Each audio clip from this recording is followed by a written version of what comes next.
अलिफ से अनार, अलिफ मद आ से आम।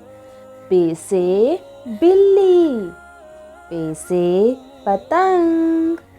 ते से तितली, टे से टमाटर। से समर, जीम से जूता। चे से चिड़िया, हे से हलवा। खे से खरबूजा, दाल से डब्बा।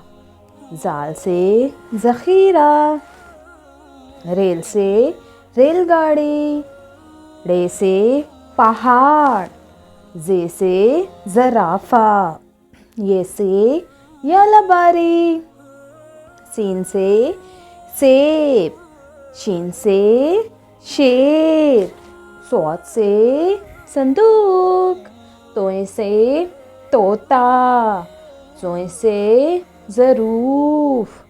आइन से उकाब, गैन से गुब्बारा।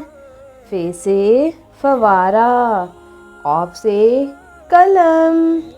काफ से किताब, गाफ से गन्ना। लाम से लुकाट, मीम से माल्टा।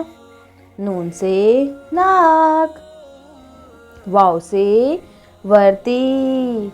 हे से हाथी, हमजा से गाय।